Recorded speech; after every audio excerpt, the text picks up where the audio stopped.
Few days after the US Intel report exposed a secret Pak-China nuke deal, China is downplaying this issue.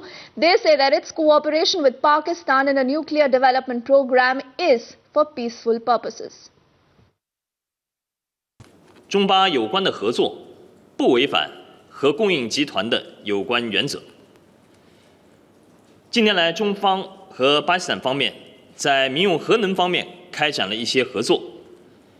这些合作完全用于和平的目的，符合双方承担的国际义务，而且接受国际原子能机构的保障监督。 And Geeta is now with us to put this story into perspective. Now, Geeta, the first question that comes to mind is that has China violated the NSG agreement here? Well, clearly what the United States America's report suggests is that there was a violation of the promises made by Beijing in ensuring that there is going to be no sale of any such nuclear reactors to Pakistan, which could be in violation of all the promises Beijing has made.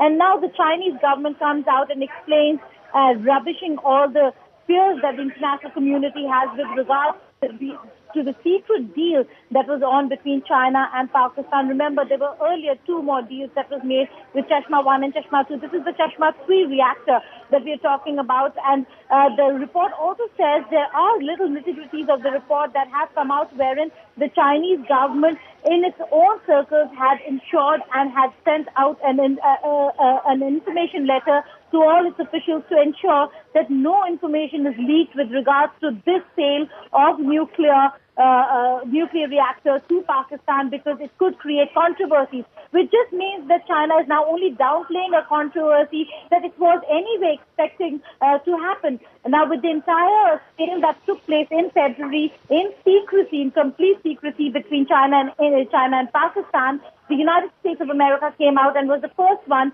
to get to this. President Obama saying that this is a violation of promise made by Beijing to the United States of America, and ensuring that there can be no violation, and that these anti-nuclear, the sale of nuclear weapons as such, or sale of nuclear reactors that could help in building nuclear weapons should really not happen between China and Pakistan. Now, China has come out, and like we just heard the spokesperson of the Chinese Foreign Ministry say that it is that it is not a very serious thing, and that China and Pakistan have been cooperating on development of civilian nuclear programs, again calling it civilian nuclear program. But the secret letter that we've been speaking about also suggests, and the report also suggests very clearly, that China wanted to keep it a secret and had ensured and told all its officials to keep it a secret because it could lead to controversy, which means there is more to than just civil nuclear program. Right, Geeta, many thanks for joining us with those details.